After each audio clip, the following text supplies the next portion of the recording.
আজি অসম জাতীয়তাবাদী যুৱ পৰিষদৰ ত্ৰয়োবিংশতম কেন্দ্ৰীয় প্ৰতিষ্ঠা দিৱসৰ এই মুকলি সভাত সভাপতিত্ব কৰা অসম জাতীয়তাবাদী যুৱ পৰিষদৰ সভাপতি শ্ৰীযুত উজ্জ্বল কুমাৰ চুতীয়াদেৱ আৰু অসম জাতীয়তাবাদী যুৱ পৰিষদৰ সাধাৰণ সম্পাদক শ্ৰীযুত উদয়ন কুমাৰ গগৈ ডাঙৰীয়া, মঞ্চত আসন গ্ৰহণ কৰা অসমৰ বিভিন্ন জাতি জনগোষ্ঠীয় দল সংগঠনৰ বিষয়াববীয়াসকল,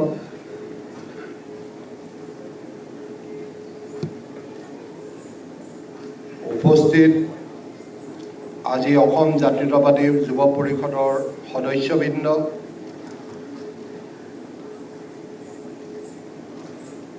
আই মাতৃসকল,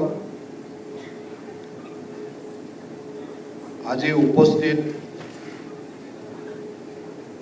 গোলাঘাটৰ ৰাইজ আৰু সাংবাদিক বন্ধুসকল,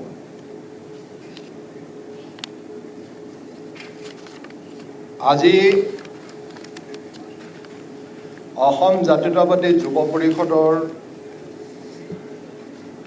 এই ত্ৰয়োবিংশতম প্ৰতিষ্ঠা দিৱসত আপোনালোকে মোক জননী গৌৰৱ বঁটা প্ৰদান কৰিছে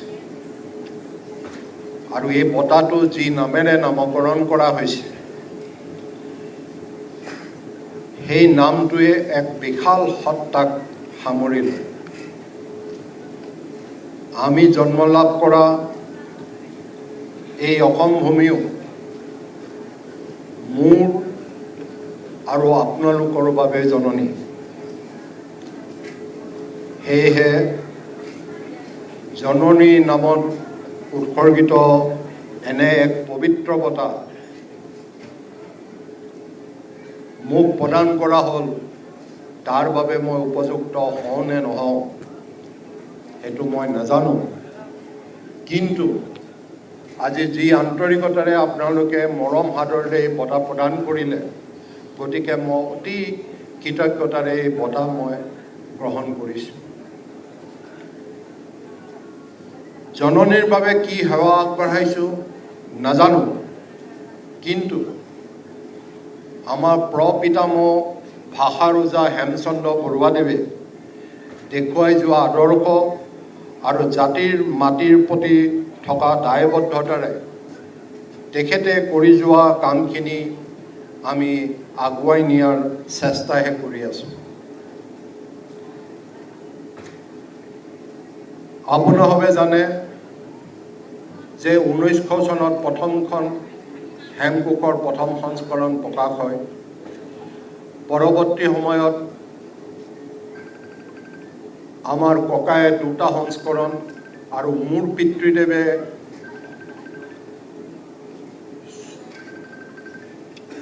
14তম সংস্কৰণলৈকে সম্পাদনা কৰাৰ পিছত, মোৰ পিতৃবিয়োগৰ পিছত আমাৰ ওপৰত দায়িত্ব আহি পৰিছিল আৰু সেই মৰ্মে আমিও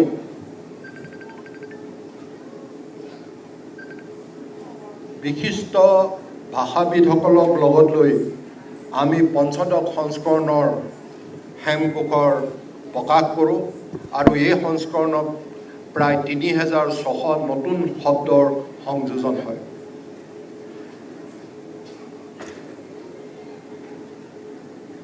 আপোনালোক সকলোৱে জানে যে অসমীয়া ভাষাৰ প্ৰথমখন ব্যাকৰণ, অসমীয়া ভাষাৰ ব্যাকৰণ আৰু হেমকোষ প্ৰণয়নেৰে ভাষাৰ ওজা হেমচন্দ্ৰ বৰুৱাদেৱে অসমীয়া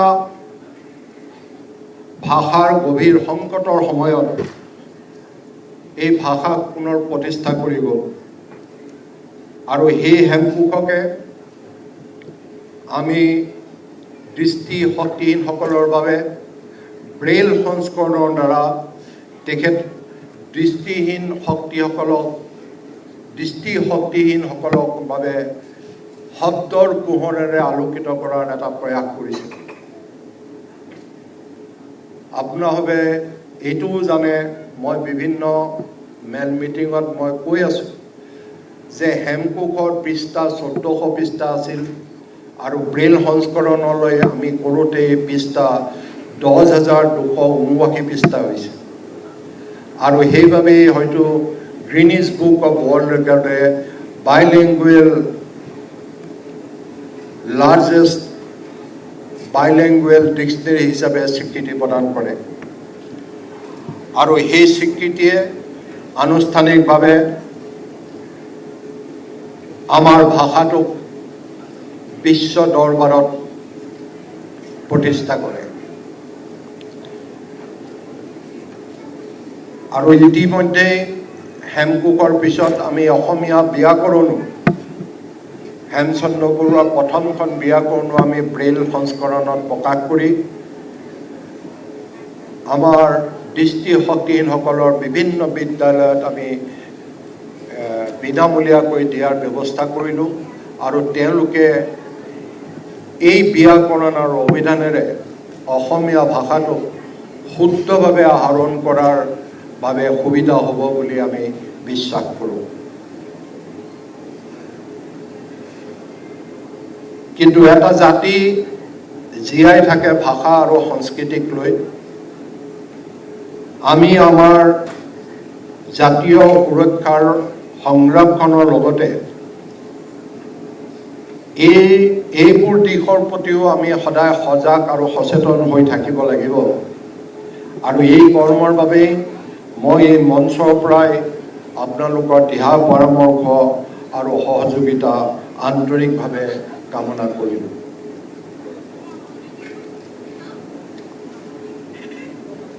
আজি এই অসম জাতীয়তাবাদী যুৱ পৰিষদৰ এই প্ৰতিষ্ঠা দিৱসত অসমৰ বিভিন্ন দল সংগঠনৰ প্ৰতিনিধিসকল উপস্থিত আছে।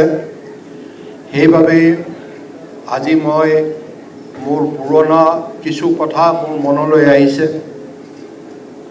ময়ো আপোনালোকৰ দৰে ছাত্ৰ অৱস্থাত অসম জাতীয়তাবাদী যুৱ ছাত্ৰ পৰিষদৰ এজন সক্ৰিয় সদস্য আছিলোঁ। আৰু সেই সময়ত সভাপতি আছিল আমাৰ এই গোলাঘাটৰে প্ৰয়াত প্ৰবীণ গগৈদেৱ। বহুকেইজন সাধাৰণ সম্পাদকৰ পিছত শেষত আমাৰ প্ৰয়াত বিপুল মহন্তদেৱ সাধাৰণ সম্পাদক হৈছিল। আৰু সেই সাধাৰণ সম্পাদক বিপুল মহন্তৰ লগত মোৰ আন্তৰিক বহুত বন্ধুত্বপূৰ্ণ এটা তেওঁৰ লগত মোৰ আন্তৰিক এটা সম্বন্ধ আছিল। আৰু সেই বিপুল মহন্তদেৱৰ চেষ্টা, তেওঁৰ উপদেশ আৰু মোৰ ওপৰত তেওঁৰ যি হেঁচা দিছিল, সেই তাৰ পৰাই মই প্ৰথম সংবাদ জগতখনক খোজ দিওঁ। এই বিপুল মহন্তদেৱে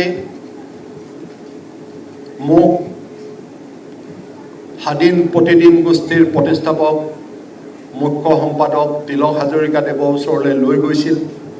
আৰু তিলক হাজৰিকাদেৱে আমাৰ কথাত স্বাধীনৰ দায়িত্ব গ্ৰহণ কৰাৰ